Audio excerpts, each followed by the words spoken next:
इस फिल्म की शुरुआत होती है टेक्सास के इस वेश्यालय से। एक शख्स हमें बताता है कि एक लेडी 1910 में कुछ खूबसूरत लड़कियों के साथ यहाँ आई थी, इस महल में रहने लगी और इसे वेश्यालय के रूप में परिवर्तित कर दिया। उसकी कैफियत कुछ ऐसी थी कि मर्द उससे बड़ी जल्दी घुल मिल जाते थे। हर मर्द उससे राब्ता रखना चाहता था। धीरे धीरे यहाँ आर्मी वाले, पुलिस वाले और आम नागरिक आने लगे। यहाँ आकर वो अपनी प्यास बुझाने लगे। यहाँ डांस का प्रोग्राम होता और फिर सभी अपने संभोग की भूख को शांत करते। मिस वुला ने यहाँ स्ट्रिक्ट रूल बनाए हैं। हर लड़की अपने कस्टमर को बड़े संजीदगी से पेश आती है, उसकी हर ख्वाहिश का ख्याल रखती है। पर साथ में मिस वुला ने इन लड़कियों को ये भी हिदायत दी है कि औरतें अपनी मर्यादा का भी ख्याल रखें। अगर कस्टमर की कोई ऐसी डिमांड है जिसे वो पूरा नहीं करना चाहती या उन्हें वो अननेचुरल लगता हो तो लड़कियाँ उससे इनकार कर सकती हैं। कुछ समय के बाद इस इलाके में कैश की कमी हो गई। अब कस्टमर्स के पास कैश नहीं है तो वो अब मुर्गियाँ लाते हैं और इनके बदले में उन्हें संभोग का सुख मिल जाता है। अब यहाँ की लड़कियों ने चिकन एक्सेप्ट करना शुरू कर दिया है। धीरे धीरे ये जगह वैश्यालय के साथ साथ पोल्ट्री फार्म के रूप में तब्दील हो गई। इसका नाम रखा गया है चिकन रैंच। हर शाम को यहाँ म्यूज़िक के साथ नाचने का प्रोग्राम भी आयोजित किया जाता है। सभी बड़ी खुशी खुशी इसमें भाग लेते हैं। धीरे धीरे कहाँ कहाँ से और कैसे कैसे लोग यहाँ आने लगे हैं। ये जगह अब सेंटर ऑफ अट्रैक्शन बन गई है। टूरिस्ट प्लेसेस पर भी लोग उतने ही नहीं आते जितने कि यहाँ आते हैं। अर्ल यहाँ का ऑफिसर है, वो बड़ा स्ट्रिक्ट है। इधर हम कुछ समय के बाद देखते हैं कि मिस वुला की डेथ हो गई। मिस वुला मरने से पहले इस वैश्यालय को सुचारू रूप से चलाने की जिम्मेदारी अपनी फेवरेट गर्ल मोना के हाथों में छोड़ गई। मोना की देख रेख में भी ये वैश्यालय बिल्कुल वैसा ही चलता है जैसे पहले चला करता था। सबको नाचने गाने की खुली आज़ादी है। खाने की टेबल पर सभी बड़े मनोरंजक तरीके से गाते हुए एंजॉय करती हैं। जब यहाँ कस्टमर्स आते हैं तब नाच गाना करते हुए उनका स्वागत बड़े भव्य तरीके से किया जाता है। जो पुलिस वाला हमें कहानी सुना रहा है उसका नाम फ्रेड है। फ्रेड मिस मोना से मिला है। मिस मोना फ्रेड को अपने वैश्यालय में इन्वाइट करती है। फ्रेड शर्मा जाता है। वो कहता है कि वो शादीशुदा है। कुछ ही समय में मिस मोना ने अर्ल को अपने प्रेम जाल में फंस लिया। अर्ल अक्सर मिस मोना से मिलने आता है। दोनों जब संभोग करते हैं तभी यहाँ फ्रेड भी आ जाता है। फ्रेड कहता है कि बॉस ने अर्ल को तुरंत ही ड्यूटी के लिए बुलाया है। ऑफिस में थॉर्प आया है। थॉर्प का दरअसल ह्यूस्टन में टीवी स्टूडियो है। वो प्रोग्राम्स बनाकर टीवी पर टेलीकास्ट करता है। अर्ल तो थॉर्प को एंटरटेन करने से इनकार कर देता है, पर फ्रेड कहता है कि थॉर्प कोई छोटा मोटा प्रोड्यूसर नहीं है। फ्रेड यहाँ थॉर्प के फेवर में कसीदे पढ़ता है। अर्ल को मजबूरन थॉर्प के स्टूडियो आना पड़ा। अर्ल थॉर्प को यहाँ के वैश्यालय के बारे में रिपोर्टिंग करने से मना करना चाहता है। थॉर्प कहता है कि हम दोनों का प्रोफेशन सेम है। अर्ल पूछता है वो कैसे? थॉर्प कहता है हम दोनों का काम है लॉ को एनफोर्स करना। अर्ल थॉर्प की बातों से इत्तेफाक रखने की एक्टिंग करता है। यहाँ स्टूडियो में ही शो चल रहा है वॉच डॉग रिपोर्ट। थॉर्प के कहने पर अर्ल जाकर उसे देखता है।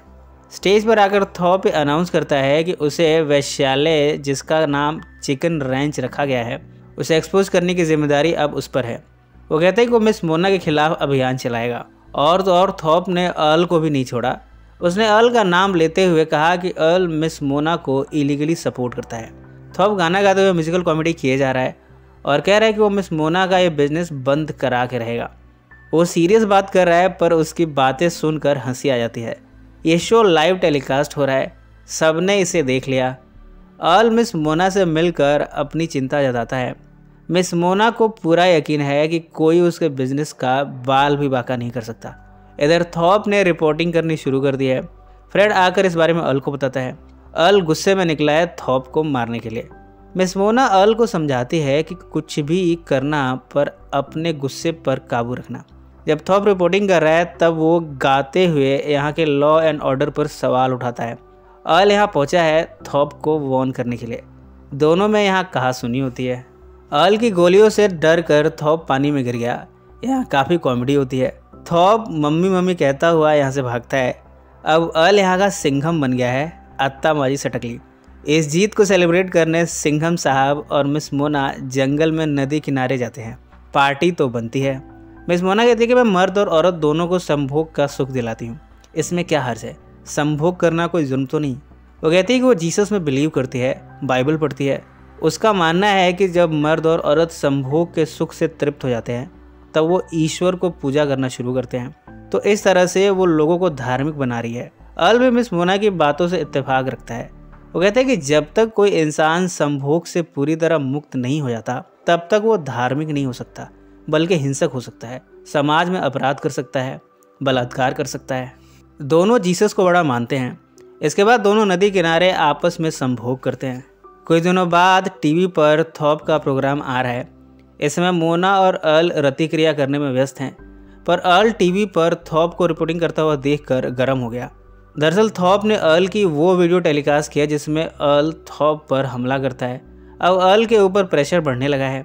मजबूरन अर्ल मोना से कहता है कि कुछ समय के लिए ये वेश्यालय बंद कर दो। पहले तो मिस मोना इससे इनकार करती है, पर अर्ल के समझाने पर वो कुछ समय के लिए इस वेश्यालय को बंद कर ही देती है। कुछ दिनों के बाद यहाँ एक फुटबॉल टीम आती है। मिस मोना ने फुटबॉल प्लेयर्स को आने की इजाज़त दे दी। यहाँ की लड़कियाँ उनके साथ मनमोहक नृत्य करती हैं। इसके बाद सभी प्लेयर्स अपने अपने पार्टनर के साथ संभोग करते हैं, पर इन सब में थॉप छिपकर इस घर में घुस जाता है। वो यहाँ रिपोर्टिंग करनी शुरू करता है। वो सभी प्लेयर्स को औरतों के साथ संभोग करता हुआ फिल्मिंग कर लेता है।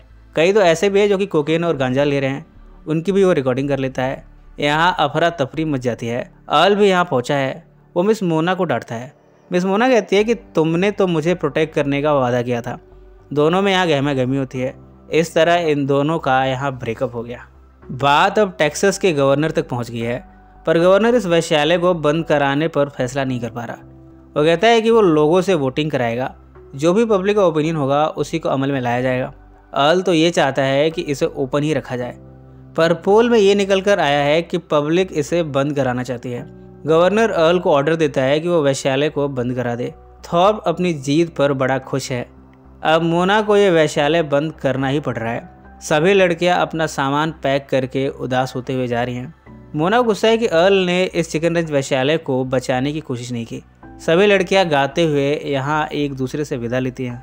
मोना के अंतिम दिन अर्ल उससे मिलने आया है। अर्ल घर में आकर देखता है कि ये घर अब वीराना सा लगता है। मोना अब तक ये जान चुकी है कि अर्ल ने इस चिकन रैंच को बचाने की कितनी कोशिश की। अर्ल मोना से कहता है कि वो उसे बहुत प्यार करता है, उससे शादी करना चाहता है। मोना यह गाते हुए काफ़ी इमोशनल हो जाती है। अर्ल समझ आता है कि मोना ने उसे कबूल कर लिया है। वो मोना के सामान को उसके वैन से निकालकर अपनी गाड़ी में रखता है। इसके बाद दोनों यहाँ से निकलते हैं। फ्रेड की आवाज़ हमें बताती है कि मोना अर्ल से शादी नहीं करना चाहती थी, क्योंकि उसे लगता था कि अर्ल का करियर बर्बाद हो जाएगा। भला एक पुलिस वाला वैश्या से शादी करे तो उसका करियर कैसे बन सकता है। पर अर्ल ने इन सब की परवाह नहीं की और उसने मोना से शादी कर ली। इसी नोट पर यह फिल्म समाप्त हो जाती है। सो फ्रेंड्स, फिर मिलेंगे ज़िंदगी के किसी नए मोड पर।